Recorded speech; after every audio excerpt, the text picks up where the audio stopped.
Abraha काबा से इतनी नफरत क्यों करता कि 60,000 फौज लेके काबा पर हमला कर दिया? क्योंकि काबा पूरे अरब के लिए सबसे मुकद्दस जगह बन चुकी थी। पूरे अरब से लोग मक्का इबादत के लिए आते थे, जिससे चंद लोग बहुत पैसा कमा रहे थे। अब्राहा को इस बात से बहुत गुस्सा आता था कि ये गरीब मक्का वाले, ना इनका कोई बादशाह है, ना कोई गवर्नमेंट है, ये क्यों पूरे अरब का सेंटर बन चुके हैं। तो उसने हमले से पहले अपनी सल्तनत यमन के कैपिटल सना में एक बहुत बड़ा चर्च बनाया ताकि लोग काबा को छोड़कर उसके पास आए। लेकिन ये प्रोजेक्ट पूरी तरह फ्लॉप हो गया, जिसके बाद अब्राहा के पास सिर्फ एक ऑप्शन बचा था, किसी तरह काबा को गिराया जाए। अब्राहा किसी बादशाह के घर में पैदा नहीं हुआ था, बल्कि ये रोमन एम्पायर के एक छोटे से शहर के एक छोटे से बिजनेसमैन का गुलाम था। असल में मसला ये था कि यमन और हबशा की लड़ाई बहुत अरसे से चल रही थी, क्योंकि यमन वाज डोमिनेटेड बाय जूज, यहूदी, और हबशा में सारे क्रिश्चियंस रहते थे। तो क्या होना था?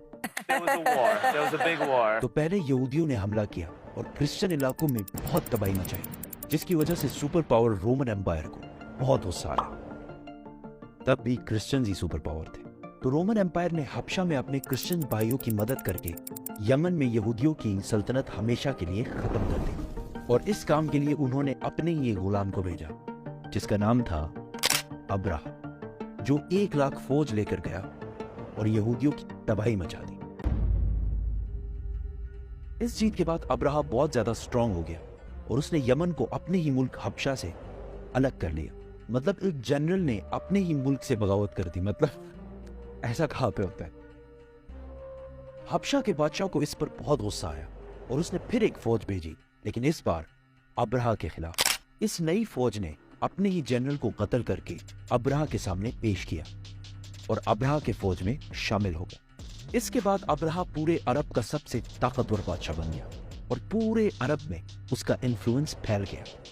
सिवाय एक चीज के, हर साल पूरे अरब से हजारों लोग मक्का में काबा के तवाफ के लिए जाया करते थे। तो अब्राहा ने सोचा इसमें कौन सी बड़ी बात है, हम भी एक बना देते हैं। तो उसने अपने कैपिटल में एक आलीशान चर्च बनाया, जिसको उसने पूरे दुनिया के हीरे जवाहरात से भर दिया। ये बिल्डिंग पूरे अरब में सबसे खूबसूरत और आलीशान बिल्डिंग थी। अरबियों ने इससे पहले ऐसी कोई चीज नहीं देखी थी, लेकिन कोई भी इसकी इबादत के लिए नहीं आया और सब उसी पुराने काबा की तरफ जाते रहे। इतना खर्चा और इतना सब कुछ करने के बाद भी जब अब्राहा फेल हुआ, तो उसके पास सिर्फ एक ही ऑप्शन बचा। तो उसने 60,000 लोगों की फौज जमा की और काबा पर हमला कर दिया। अभी तक जितनी स्टोरी हमने बताई है, वो सिर्फ इस्लाम में ही नहीं बल्कि हिस्ट्री में भी लिखी हुई है, जो कि पुराने जमाने के अरबी इंस्क्रिप्शन से उठाई गई है। इन सब में अब्राहा एक बहुत बड़ा बादशाह था, लेकिन उसके मक्का जाने का कोई भी जिक्र नहीं है। लेकिन रीसेंट फाइंडिंग्स में कुछ ऐसी यहूदी इंस्क्रिप्शंस मिली हैं जिसमें क्लियरली लिखा हुआ है कि अब्राहा ने एक जगह पर हमला किया था जिसमें उसे बुरी तरह शिकस्त हुई थी। तो अब बड़े बड़े हिस्टोरियंस भी इसको मक्का पर इसी हमले को करार दे रहे हैं, जिसमें अब्राहा अपने साथ कुछ हाथियों को भी लेकर गया। अरबियों को पता था कि वो इनका मुकाबला नहीं कर सकते। कुछ कबीलों ने लड़ाई करने की कोशिश की, लेकिन अब्राहा ने उन्हें कहा कि वो कोई खून खराबा नहीं चाहता, वो सिर्फ काबा को गिराना चाहता है ताकि लोग काबा को छोड़कर उसके चर्च में आए। आसपास सब लूटने के बाद जब वो मक्का पहुंचा, तो उसने उनके चीफ को बुलाया। तो अब्दुल मुतलिब ने आकर कहा कि आपने मेरे कुछ ऊंट कब्जा किए हैं, वो मुझे वापस कर दें। तो अब्राहा ने हंस कर कहा कि मुझे तो लगा तुम बहुत बहादुर शख्स होगे, तुम्हें तो अपने ऊंटों की टेंशन है।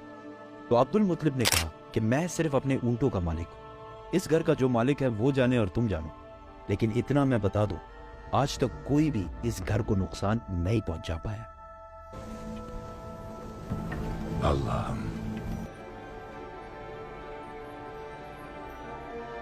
अगले दिन अब्राहा ने अपनी फौज को हमले का हुक्म दिया, लेकिन उसका हाथी रुक गया और बहुत कोशिश के बाद भी वो नहीं हिला।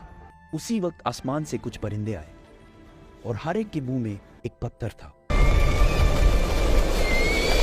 ये ऐसे परिंदे थे कि उस दिन से पहले ना इन्हें कभी किसी ने देखा और ना उस दिन के बाद, और वो अब्राहा की फौज के लोगों को टारगेट कर करके मार रहे थे।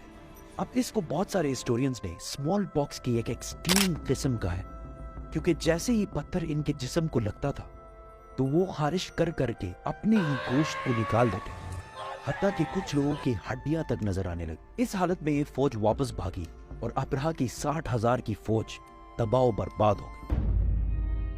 مکہ کے قریش کی یہ جیت پورے عرب میں پھیل گئی اور قریش عرب کے نئے بادشاہ کے طور پر سامنے آئے۔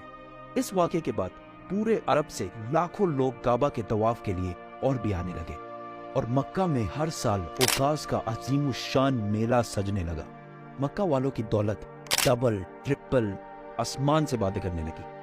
لیکن اسی سال اچانک ایک دن ایران کے سب سے بڑے ٹیمپل میں جو آگ سالوں سے جل رہی تھی بجھ گئی، اور اسی دن مکہ میں ایک یتیم بچہ پیدا ہوا جس کا نام تھا محمد۔